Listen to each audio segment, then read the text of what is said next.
Mu prishën 30.000 euro rroba, o vëlla, rrëfimi I limit për ferma VIP që zbulon anën e erët të spektaklit, në shtëpinë e Big Brother Kosova, ka momente që nuk bërtasin, por mbesin gjatë në mendje. Momente që nuk janë debate, as flirt, as përplasje të hapura, por rrëfime personale që tregojnë shumë më tepër për karakterin dhe përvojën e një banori. Një nga këto momente ndodhi gjatë një bisede të qetë mes Limit dhe Kushtrimit, kur tema kaloi nga rutina e ditës në një kujtim të hidhur nga e kaluara televizive e Limit. Ferma VIP, Lim ishte ulur rehat, por në zërin e tij kishte një lloj nervozizmi të përmbajtur. Nuk ishte zemërim I freskët, por një zhgënjim që ende nuk ishte tretur. Ai mori frym thellë dhe nisi të flasë, siç flitet mes shokësh të afërt, o vëlla. Kur isha në ferma VIP, mu prishën 30.000 euro rroba. Habia e Kushtrimit, Kushtrimi u kthye menjëherë nga ai.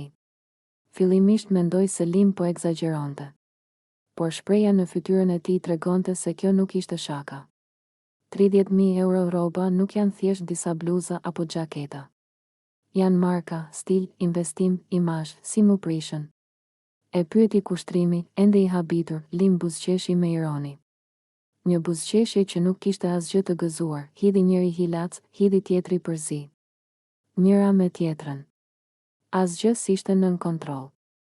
Kaosi I fermës VIP, në atë moment, Lim nisi të përshkruaj ambientin e fermës VIP, jo siç e sheh publiku nga jashtë, por siç e përjeton një banor nga brenda.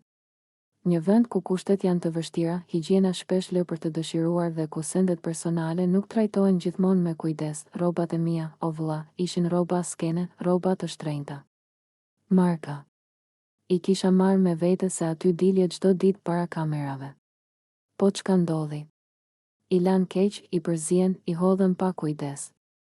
Ai tregonte se si rrobat përfundonin të lagura, të ndotura, të përziera me të tjerëve, pa asnjë sistem. Një palë pantallona që duheshin larë me kujdes përfundonin me rroba pune. Xhaketa të shtrenjta përzieshin me veshje që nuk kishin lidhje fare me to, një palë rroba me shkatëruan komplet. Nuk ktheheshin më në gjendje. E kush ta mban përgjegjësinë? Jo vetëm rroba, por identitet. Për Limit, rrobat nuk ishin vetëm copa stofi. Ato ishin pjesë e identitetit të tij publik. Në formate televizive, imazhi është gjithçka. Çdo dalje para kamerës është një deklaratë. Kush je, si dukesh, çfarë përfaqëson? Ti në televizion nuk del si në lagje. Del me imazh. Unë kam investu në vete, në stil. E kur ta shkatërrojnë atë, nuk është vetëm dëm financiar, është dëm personal. Kushtrimi e dëgjonte me vëmendje. Ai e kuptonte se kjo nuk ishte ankesë kot. Ishte një zhgënjim real, I thellë. Mentaliteti s'është e imja. Lim e theksoi edhe një problem tjetër që sipas tij është I përhapur në këto formate, mungesa e përgjegjësisë. Kur s'është e jotja, nuk të dhimbset. Njëri I hedh, tjetri I përzien, askush s'pyet. Hajt se s'është e imja. Ky është problemi. Ai tregoi se si kishte tentuar të fliste, të kërkonte kujdes, por shpesh ishte hasur me indiferencë. Në një ambient ku gjithçka është kolektive, sendet personale humbasin vlerën e tyre reale. Krahasimi me Big Brother, biseda natyrshëm kaloi edhe te Big Brother Kosova. Lim bëri një krahasim të drejtpërdrejtë mes dy formateve. Këtu është ndryshe. Ka më shumë rregull.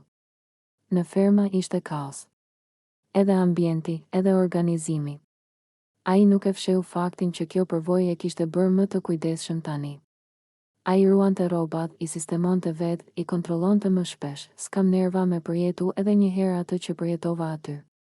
Reagimi I Kushtrimi duke e dëgjuar, tunte kokën. Ai e pa këtë rrëfim si një mësim. Jo vetëm për rrobat, por për realitetin e prapaskenave televizive. Njerëzit mendojnë që këto janë pushime, luks. Po nuk e din çfarë ndodh mbrapa. Lim u pajtua menjëherë, publiku sheh vetëm një orë.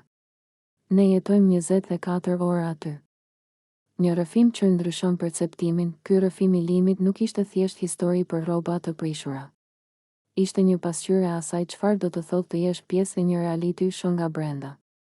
Lodhje, stres, humbje materiale dhe emocionale, gjëra që publiku shpesh nuk I sheh. Ai tregoi se si, pas asaj përvoje, e kishte kuptuar se fama dhe ekranet kanë kosto.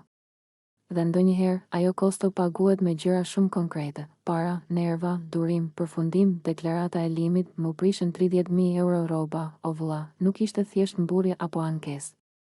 Ishte një rrëfim i sinqert për çmimin e padukshëm të spektaklit në Big Brother Kosova. Kjo histori i dha publikut dhe banorëve një perspektivë tjetër për limit, jo vetëm si figurë që shkakton drama emocionale, por si një njeri që ka kaluar përvoja të vështira dhe ka nxjerrë mësime prej tyre, sepse pas çdo kamere ka histori që nuk duken.